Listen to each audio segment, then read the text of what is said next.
What are the kind of things we've talked about? So time pretty much governs all of them, right?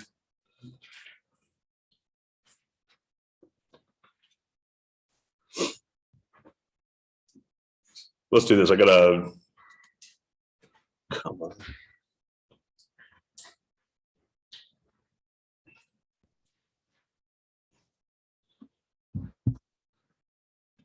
Let's say there's an oil spill and it's pouring out of a tank.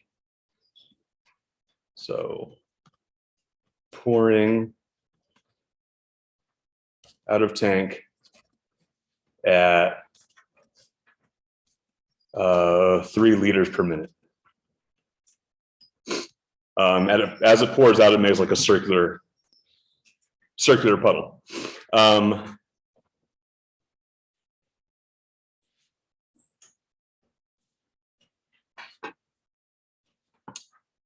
So it's going to form a circular puddle 5 centimeters tall.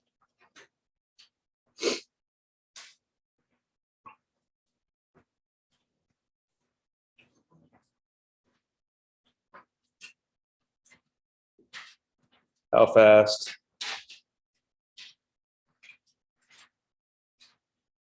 Is radius growing?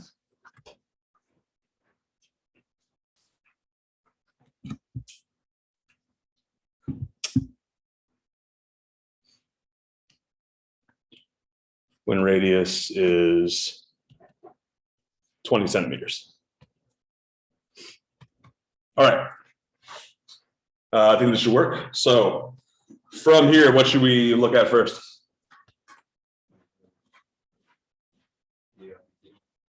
See what? We have the LPT there. I don't know, what's L? Liters of what? Oil. I'd like to change.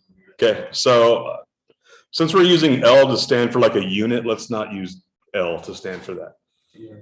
I'm gonna go ahead and save R for something else. So like what liters a measurement of what? It's a volume, right? So I'm gonna stick with calling, so L is the amount of oil spilled. That'll be in liters. So yeah, cataloging variables is a good place to start. Volume, I agree, is definitely something we need to track. What else? The radius of the puddle. Okay. Radius of puddle. What are we measuring that in? Centimeters.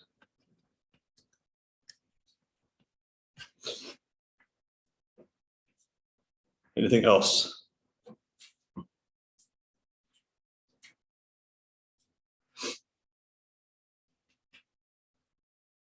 So if we're looking at the measurements up there, liters is a measure of volume, centimeters is a measure of the radius. What's that? No, I was just saying, What else is in there that? well, there's also 5 centimeters tall. I don't know how that relates. That's not a variable. Yeah. So basically it's going to make like this disc. So think about it's basically, you can think about it as a cylinder who's like somehow is going to keep a constant height, but it's like expanding out. So that's how it's going to hold a volume. So that's one thing that we need to have keep our eye on, is the fact that we're looking at a cylindrical volume, right? What other variable is here that time? Yeah, so I mean, I am willing to bet that most of you knew that, but let's explicitly say it. So the time elapsed, which is measured in minutes. Okay. Any more variables to think about? I mean, the goal is to find the RDT rate. What tells you that's the goal? How fast is the radius growing or changing? Okay. So definitely has something to do with the radius, right? What tells us that it has to be a rate that we're looking for? How fast is radius growing? How fast? And growing indicates some kind of change, right? Garrett, are we given dv over dt? Yes. We certainly are. What is dv over dt? 3. Okay, so yeah, we'll get that into an equation when we form one. How are we going to get an equation based on this?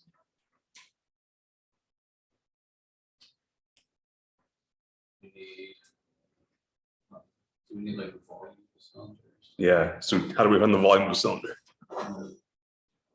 4/3. Nope. Yeah, so a cylinder is a kind of prism. So basically, whatever the area of the base is times the height. What shape is the base of a cylinder? Not 2 pi, or not 2 pi r squared. The area of a circle is just pi r squared, right? And then the height is just h, right? 4/3 is sphere. Oh. So it's cone, 2/3. 1/3. So a cone is this. Basically, the way I remember a cone is that it's a third volume of a cylinder of the same height and radius. Okay. So we have this formula for the volume of a cylinder, V equals pi r squared h. Can we simplify this in any way? Notice that height is not on our variables list. The height's a constant 5 centimeters. So the volume for us is 5 pi r squared because the height will not change. So I have an equation, volume equals 5 pi r squared. Keep your eye on the finish line. What do I want? Correct to say that we want a dr dt. So what can I do with this thing now? Isabel? You can single out R and kind of relationship. So you absolutely could solve for r and then take a derivative. The reason why might I discourage that? First of all, bottom line, that would absolutely work. But why might I not want to do that? Time involved, yeah. You don't, but that's what the derivative will do, no matter when you take it. I would much rather take the derivative of something squared as opposed to the square root of something.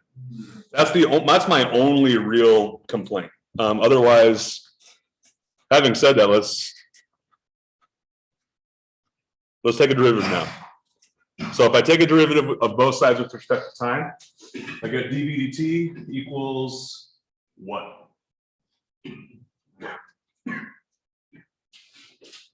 DRDT and then So no, dr dt is going to be part of this. That's kind of like the inner 2R. 2 pi r. 2 pi r, Oh, I guess. Oh, no. 10 pi r, right? 10 pi r. Yeah, so remember, we didn't start with pi r squared, we started with 5 pi r squared. So here is our equation. It involves the thing I want to find, which is the RDT. So now I just need to know everything else, right? Do I have everything else? So I gave you dVdt as 3 liters per minute. Equals 10 pi, what's R? 10 pi 20 dr dt. So do I win? Yes. Yep. So dr dt is going to be, you can approximate it if you want. I'm going to leave it at exact 3/200 pi. What's a good unit for this? Centimeters per minute.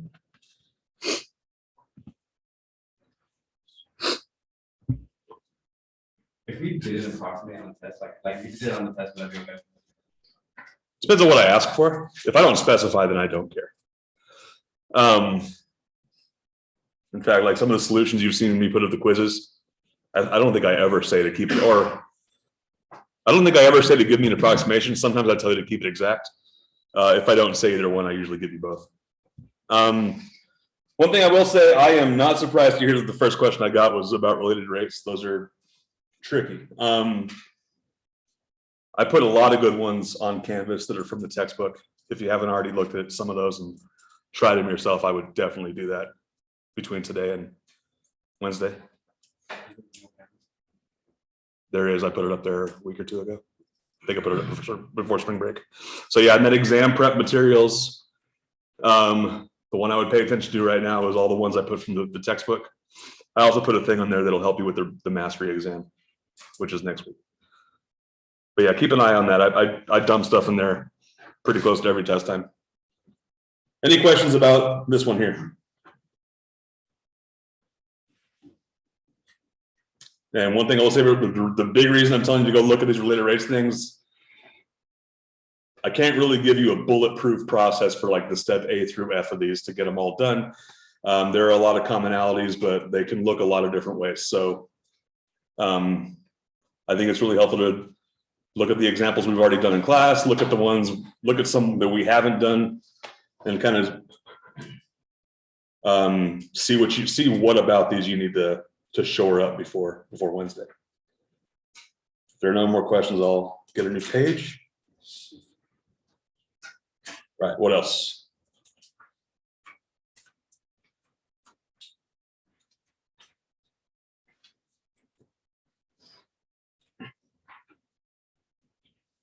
Evaluating expressions. What kind of expressions? Well, they're the ones from quiz 7 in particular. So like the inverse trig ones? Yeah. Okay. Anything specific, or should I just? Arc cosine of sine of negative pi over 6. Arc cosine of sine of pi sixths. Negative pi 6. Negative pi sixths. I'll just throw a little bit of variety in there. All right. Yeah, so should be able to do this without touching the calculator. So yeah, let's do that. So I want to find this. Actually, I'm not going to tell you what I want to do first. You tell me what you want to do first. On sine of negative pi. Why do you want to do that first? Yeah, do that the inside for the All right. So I mean, in reality, this is a composite function, so really should be working from the inside out. So let's find the sine of negative pi over 3. How do I go about that?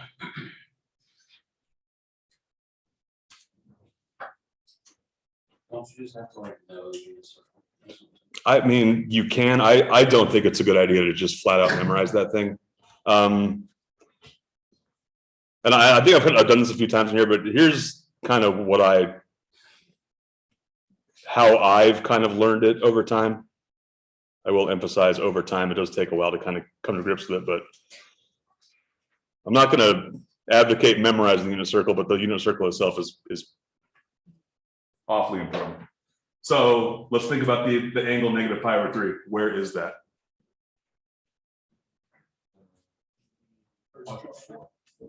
It's in quadrant 4. If it was positive pi over 3, it'd be quadrant 1. So I'll just do this for now. I'll call this positive y-axis pi over 2, and I'll call the negative y-axis negative pi over 2. So it's somewhere in quadrant 4, right? Could you just real fast explain how you just How I know what quadrant that's in? Yeah. So yeah, so let's count the angles out a couple different ways. First thing you need to know, which kind of sets up this whole thing, is that 0 radians is always to the right? Positive x-axis. If I were to make a full rotation around the circle, how many radians is that? 2 pi, right? So I will also label this place 2 pi.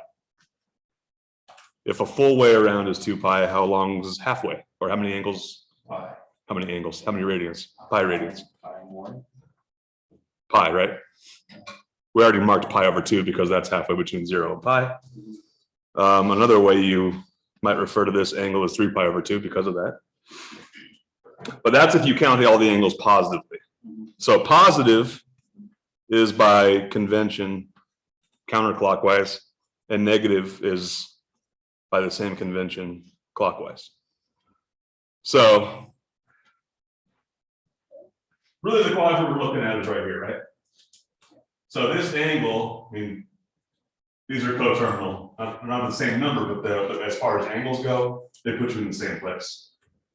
It's either positive 3 pi over 2 radians or negative pi over 2, depending on which way you're counting, negatively or positively. And since negative pi over 3 is between 0 and pi over 2, probably easier to think about it without the pi. 1/3 is less than 1/2. That's the quadrant it lives in. So was that what you were after?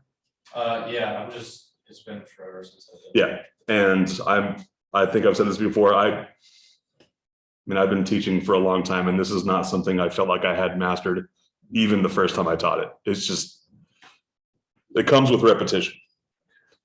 All right, from there, what were we after? The sine? How do we find the sine of any angle? Or what does the sine of any angle mean? Opposite over hypotenuse. Opposite over hypotenuse, that's one way to look at it. So we can say opposite over hypotenuse when we get those things. What is the hypotenuse of this triangle based on the shape I drew it on? I drew it on a unit circle, so we can say the hypotenuse is 1. But do we know what the opposite side is?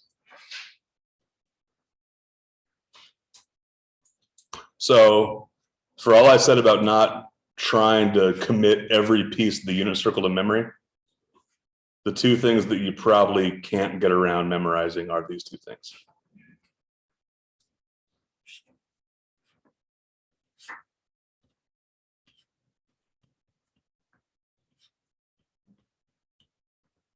For those of you who have tried to look at the unit circle and memorize before, really all of the things you see on the unit circle when you Google it or whatever, they all come from these two triangles, basically. The 30, 60, 90 triangle and the 45, 45, 90 triangle, which have these side lengths or something like it, or so basically some scaled up or down version of these.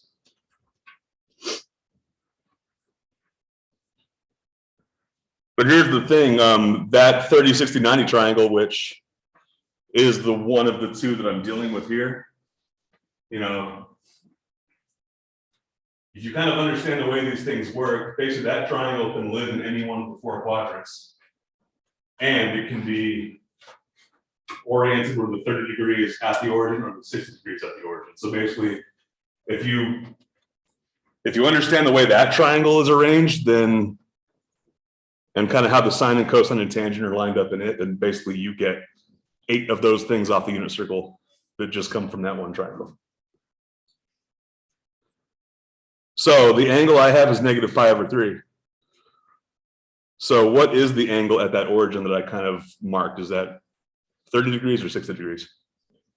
That's 60. Pi over 3 is 60 degrees. Based on that, can I label any of the other sides of that triangle? Yeah, basically that comes from the ones I kind of drew on the right. The angle opposite 60 degrees is radical 3 over 2. The angle adjacent to 60 degrees is 1/2. Except there's one little adjustment I need to make to the numbers I just wrote down. Negative. Why is it negative? This went down. Right, and remember, the sine of an angle just gives you whatever that y coordinate is on the unit circle. So if you're below the x-axis, that better be negative. By that logic, y is 1/2 positive. Right, that's a horizontal value to the right. All of that to say what? What did I just find out? Can I say what the sine of negative pi over 3 is now? Negative 3 over 2 over 1. So now I have boiled this thing down to arc cosine of negative radical 3 over 2.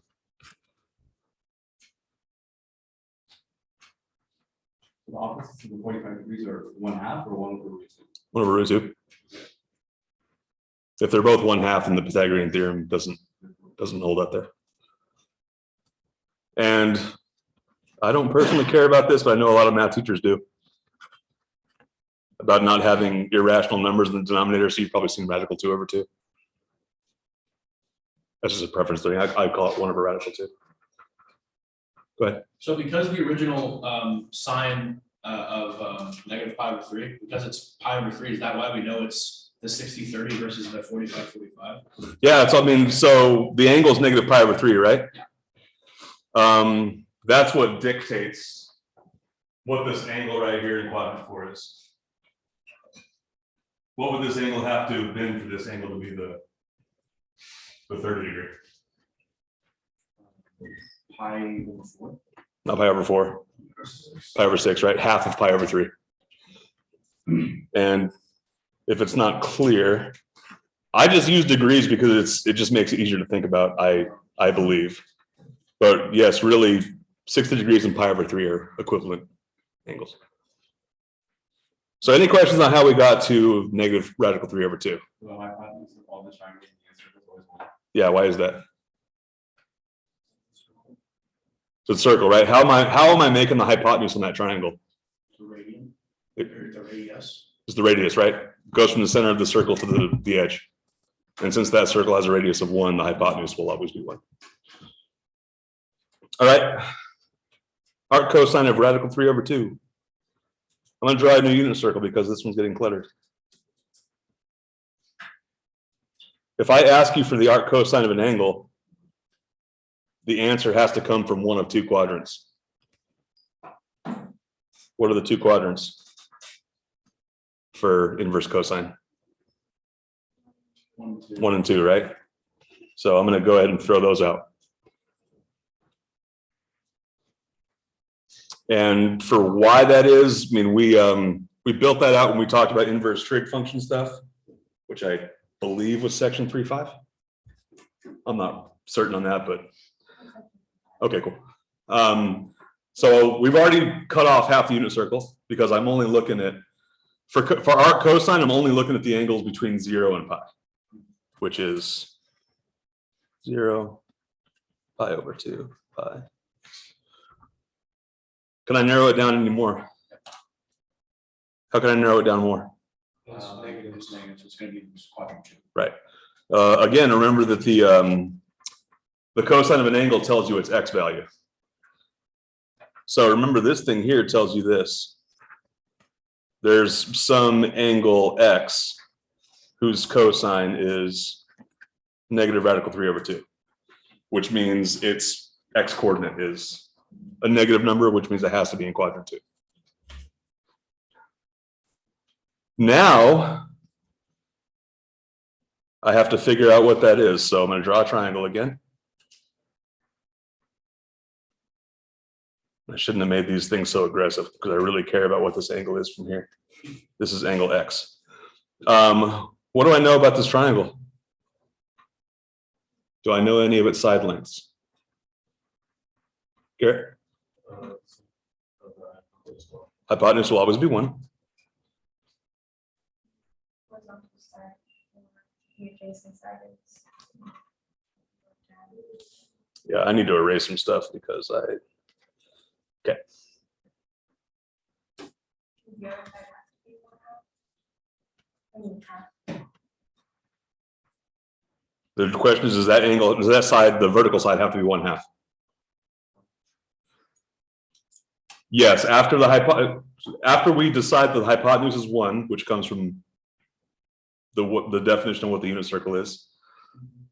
Let's back up. How do we know the adjacent side is negative radical 3/2?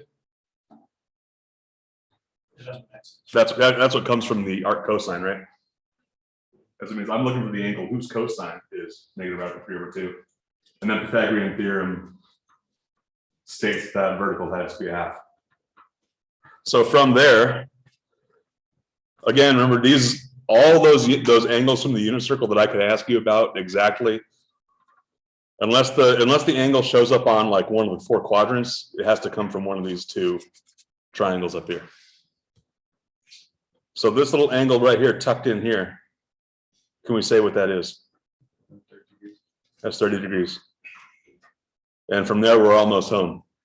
If the angle, that reference angle, the one tucked in quadrant 2 is 30 degrees, 150. X has to be 150. or what in radians?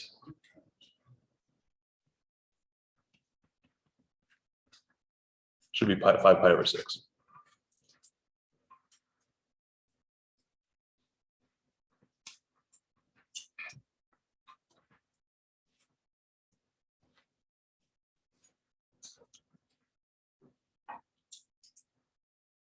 Ask me questions. I know these things, the trig is just mysterious. So. You go first. Okay, just real quick, so you just said that was 150 degrees, but it's still just tiny little 30 degrees on the bottom. No, those two things are not the same. So they're very closely related. They are not the same. This triangle right here, and this triangle really just exists in quadrant 2, right? And based on the lengths that we came up with, this angle here has to be 30 degrees, right? Right. But that's just of this triangle in this quadrant. Yeah.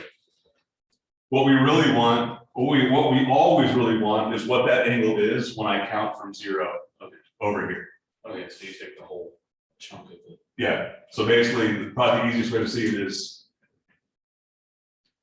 a half circle is 180 degrees, right? Yeah. And you want 30 less. Okay. Just wanted a quick reminder. Yeah. Converting from degrees to radians, there was, Yeah, so the thing to keep in mind is, probably the easiest way to remember it is, yeah, but where does that come from? 2 pi over 360. Yeah, there are 2 pi radians in a circle, there are 360 degrees in a circle. So since those two things are equivalent, you can make conversions based on that. What else?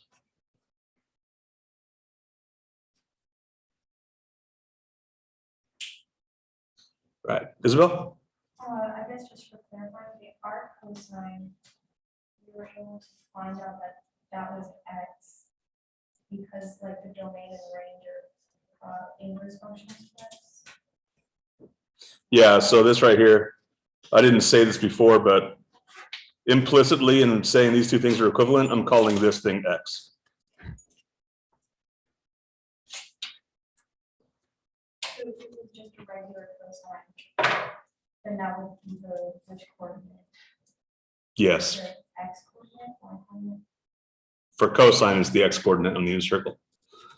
And you know what? I don't like the. I'm gonna leave it. But basically, in general, this is true. Cosine of x. I'll not use x. Cosine of a equals b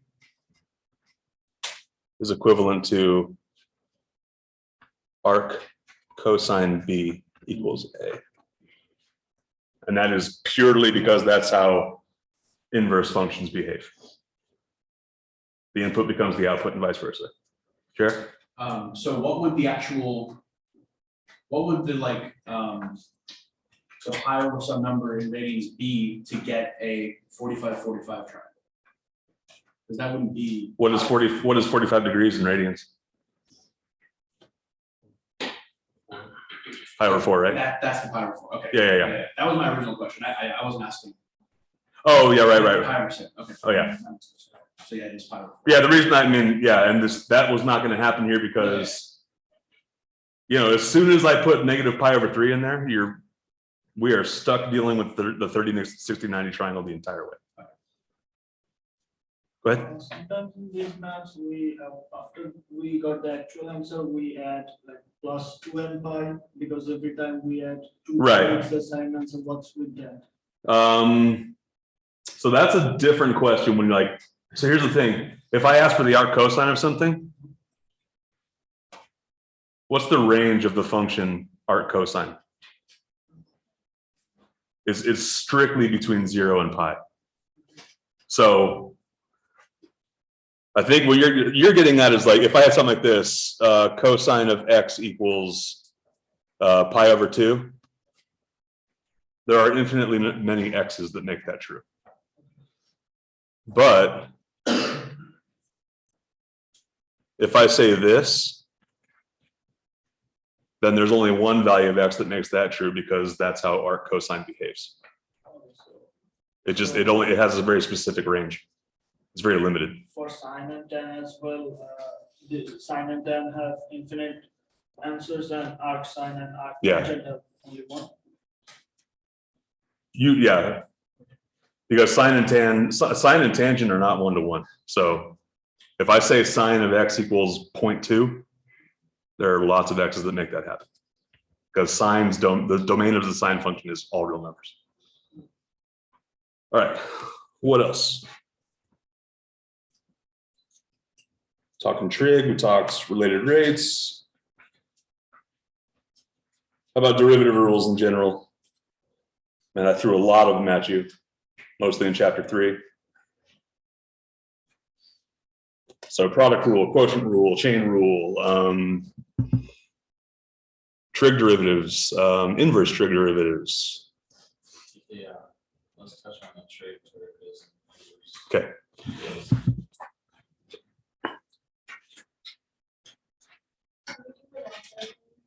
Yeah, that's a good wish list of 3 right there. So, do we have a specific one, or can I just cook one? Cool. F of x equals the inverse cosine of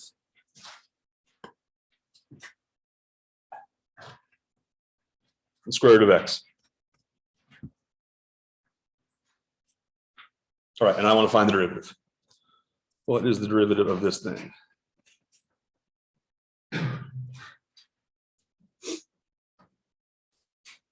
Or how do you want to think about it? Cool, chain rule. So how many links in the chain do you want? 2 more? I think we can get away with 2. So let's do this first. We're setting up chain rules. So we'll say that f of x is equal to g of h of x. If we do that, then what can we call h of x?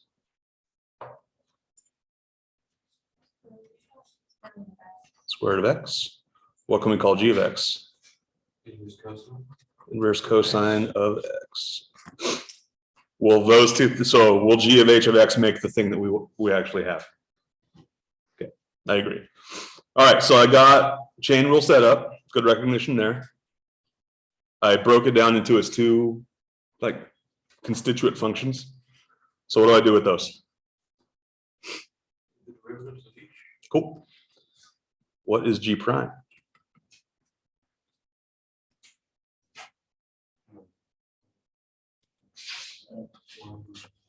-1 over root 1 minus x squared.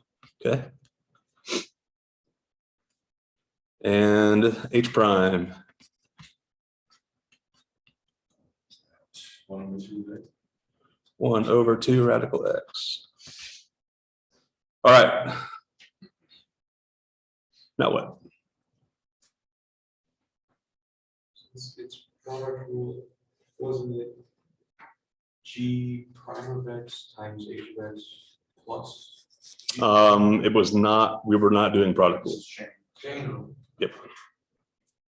Okay.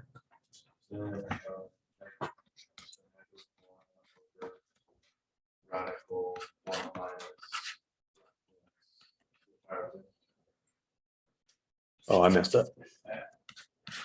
So -1 over the square root of 1 minus what?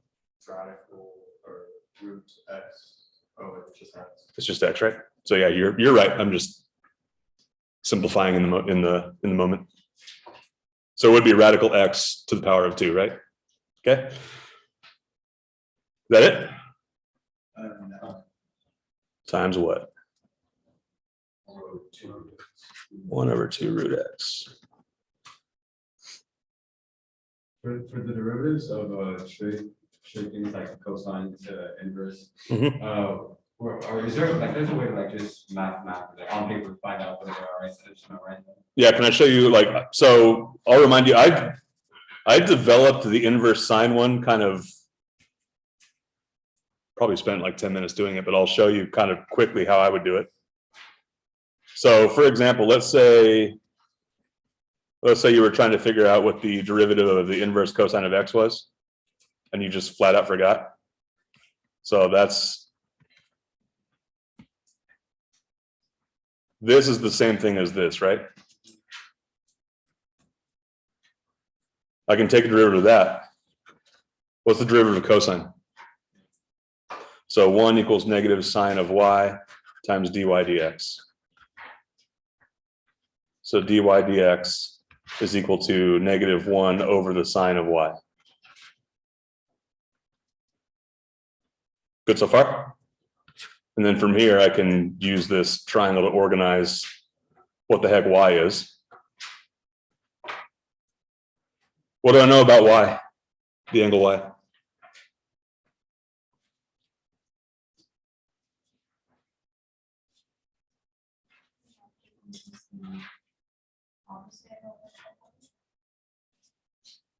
Well, it's going to be,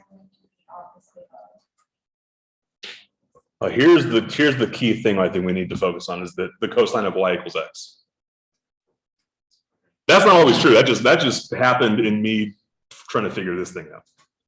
But that right there helps me organize this picture.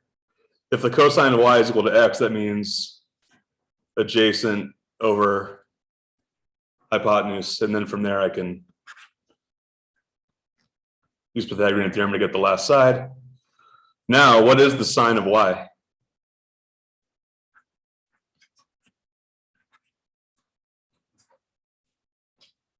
Based on my y. So it's just square root of 1 minus. Yep. Over 1. So yeah, if you just fritz out and one of the bad things is, I mean, these things are hard to remember anyway, but the fact that inverse sine and inverse cosine have derivatives that look very similar. Yeah, I mean, that didn't take me that long. So if you have to go back to kind of the forward direction of trig functions, so to speak, to get there, that's fine. Go ahead. What rule did you use on the answer again? Which answer? To F prime? Yeah. Chain rule. So yeah, Isabel recognized that we had two functions composed with each other. Okay. Thank you. Yep, thank you. Anything else about that one? Isabel? For the bottom one, you put at like the negative, you put x. Yeah. Are we going to replace it later on with your? No, because, and this, I basically skipped the replacement step because what happened here is this became -1 over the square root of 1 minus radical x, all squared. But yeah, absolutely, you would have to, it just conveniently canceled out, so I just called it 1 minus x. What else? Go ahead. Can you show me or us how to simplify that? Because I don't know. Or like- Oh, so the only thing I might do there is combine the square roots. Okay. Which I think it would make it into -1 over 2 square root of, in fact, you could just leave it like this. Okay. It's hard for me to ask you to simplify something like that because how does anybody assume or define when it's simple? Go ahead. Well, how did you get square root of 1 minus x squared from y? I did not show it, but that comes from Pythagorean theorem here. X squared plus whatever squared equals 1. And then solving for that gives you that radical. Probably got time for one more, and I had a request to do a log derivative. So let's finish with that. If anybody can stick around, I'll stick around for an extra 5 minutes because I showed up 5 minutes late. So let's do g of x equals, what's your favorite number? 5 sounds good. 5 to the power of just 3. No.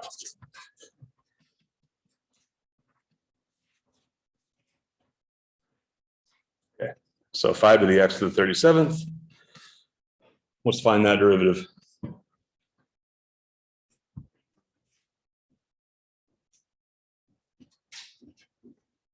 So this is also chain. Why? because it's a composite. Okay. You're saying it's chain rule. How many steps would you like to use?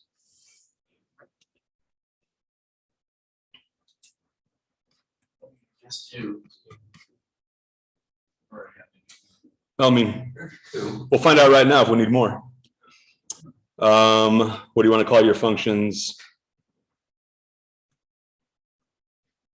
A and B. No, you need to. You need three, I mean, at least. Really? 5 to the x and then x to the 37. Oh, you know. That's 2. Okay, so you said 5 to the x and x to the 37. Which one is the inner of those 2? The x to the 37. X to the 37, I agree. Which means the outer is 5 to the x. Okay. I believe that composing A with B will get you the function that I actually started with. So where can we go from here? Derivatives of both of those. Okay. What is the derivative of A?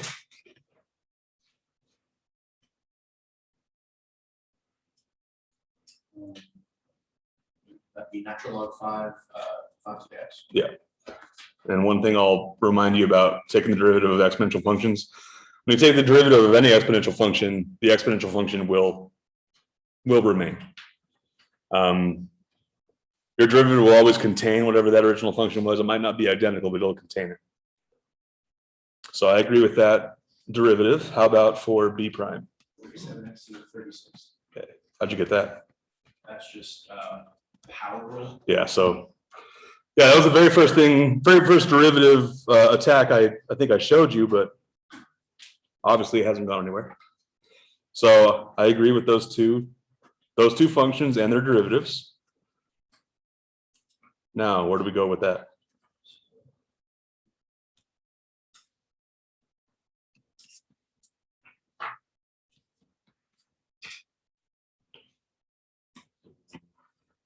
Be 37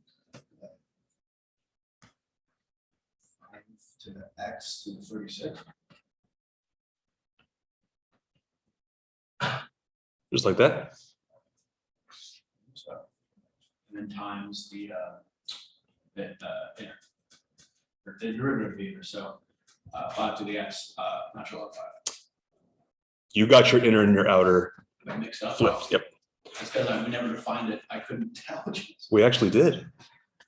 No, I mean, we never like showed it like, we never did g prime of x equals then a of x of x. Oh, I'm just blind. Okay, Garrett. 5 to the power of x, to the power of 37. Good. 5 times 37 x to the power of 36. I might have lost you. So 5 to the x to the 37 times the natural log of 5. Times 37 x to the power of 36. Are we okay with that? Why is it 5x to the x to 37 instead of just 5 to the x? All right. Don't groan when I do this, but here's my block diagram. What's the first thing that happens to x? Yes. Raised to the 37th power. Okay. And the whole thing becomes exponential. Yeah, and then this whole thing becomes the power to which 5 is raised. So yeah, the derivative of that outer function is 5x times natural log of 5, but you have to respect the input that was sitting there. Garrett? On a test would be fine if we does the final answer. What's that? On the test would be fine. Yeah, We need. the only way to simplify that really is just shuffle things around. You're not really simplifying, you're just doing paperwork. For a calculator, if you put, if that's like first, you put the first in terms of parentheses, then you get it. I don't believe so. The only thing I'm not worried about is when you start a natural log in like a TI graphing calculator, if you don't close parentheses on the 5, it's gonna wrap up all that stuff too. But as far as the multiplication goes, I don't think it would. I don't know. My rule of thumb with calculators is that you can't ever give them too many parentheses. Anything else about this one?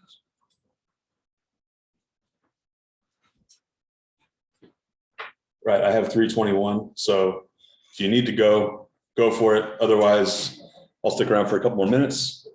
They're doing the Zoom thing tomorrow night, right? Yeah, 7:30.